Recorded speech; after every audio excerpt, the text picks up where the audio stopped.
ಇಲ್ಲಿ ನಾನು ಬೀಟ್ರೋಟ್ ಪಲ್ಯ ಮಾಡ್ಕೊಳ್ಳೋಕ್ಕೆ ಬಾಣಲೆಗೆ ಸ್ವಲ್ಪ ಆಯಿಲ್ನ ಹಾಕ್ಕೊತಿದ್ದೀನಿ. ಇದಕ್ಕೆ ಜೀರಿಗೆ, ಸಾಸಿವೆ, ಸ್ವಲ್ಪ ಕರಿಬೇವಿನ ಸೊಪ್ಪು, ಸ್ವಲ್ಪ ಕಡಲೆಬೇಳೆನ ಹಾಕ್ಕೊಂಡು ಸ್ವಲ್ಪ ಫ್ರೈ ಮಾಡ್ಕೊತಿದ್ದೀನಿ.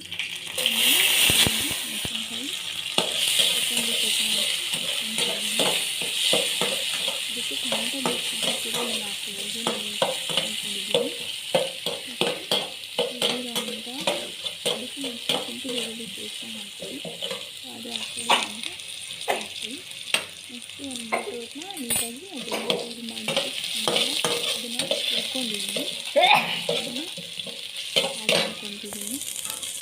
ನಿಮಗೆ ಎಷ್ಟು ಕ್ವಾಂಟಿಟಿ ನಮ್ಗೆ ಬೇಕು ಅಷ್ಟು ಕ್ವಾಂಟಿಟಿನಲ್ಲಿ ಬೀಟ್ರೋಟ್ನ ಹಾಕ್ಕೊಂಡಿದ್ದೀನಿ. ತುಂಬಾ ಚೆನ್ನಾಗಿರುತ್ತೆ. ದೋಸೆಗೆ, ಚಪಾತಿಗೆ ಎಲ್ಲದಕ್ಕೂ ತುಂಬ ಚೆನ್ನಾಗಿರುತ್ತೆ. ಹುರ್ಕೊಳ್ಳಿ. ಓವರ್ ಕುಕ್ ಮಾಡ್ಕೊಂಡು ಚೆನ್ನಾಗಿರುತ್ತೆ, ಬಟ್ ನಾವು ಈ ತುಂಬ ಕುಕ್ ಮಾಡೋಕ್ಕೆ ಹೋಗಲ್ಲ, ಹಾಗೆ ತುಂಬಾ ಚೆನ್ನಾಗಿರುತ್ತೆ. ನೆಕ್ಸ್ಟ್ ಜೊತೆಗೆ ರುಚಿಗೆ ತಕ್ಕಷ್ಟು ಉಪ್ಪನ್ನು ಹಾಕ್ಕೊಂಡು